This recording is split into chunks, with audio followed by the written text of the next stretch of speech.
네, 안녕하세요. 이인철 변호사입니다. 재산 분할에 대해서 말씀을 드리겠습니다. 어떻게 보면 이혼 소송에서 가장 복잡하고 또 어떻게 보면 중요하다고 볼 수가 있는 게 재산 분할입니다.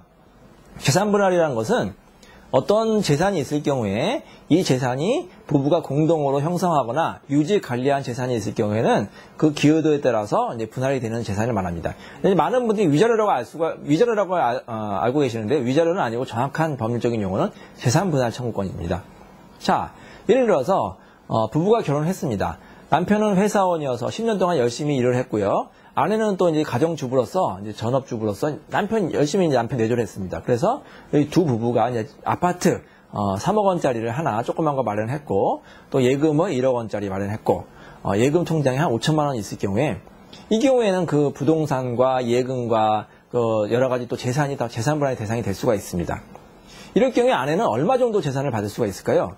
예전에 전업주부 같은 경우에는 이제 전업주부의 기여도를 그렇게 높이 평가하지 않았지만, 최근에는 우리 법원이 전업주부 같은 경우에도 그 기여도를 높이 평가해서 40%에서 50%까지 인정하는 경우가 있습니다. 하지만 이 비율은 조금 이제 유동적인데요. 예를 들어서 재산이 규모가 10억이다, 100억이다 이렇게 높이 올라갈 경우에는 아내의 기여도가 조금씩 내려가는 경향이 있습니다. 그래서 50%보다 약간 내려가서 40%, 30% 뭐 그렇게 인정되는 경우가 있습니다. 자, 그러면 이런 경우가 있습니다. 예를 들어서 남편이 원래 재혼을 했는데 결혼 전부터 어떤 큰 재산이 있었다. 이 경우에 아내가 이혼할 경우에 그 결혼 전의 재산을 청구할 수가 있을까요? 또 한편 결혼 생활 5년 정도 됐는데 재산이 없었는데 시부모님이 큰 상가를 물려주셨다. 이 경우에도 아내가 재산분할을 받을 수가 있을까요?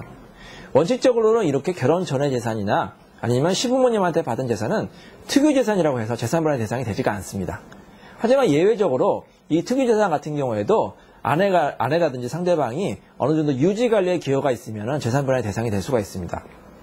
예를 들어서 시부모님이 큰 상가를 물려주셨는데 며느리가 너무 고마워서 그 상가에 가서 청소도 하고 세입자 관리도 해서 그 재산 규모가 증가했고 한 10년 정도 지났으면 그 재산은 재산분할의 대상이 될 수가 있습니다.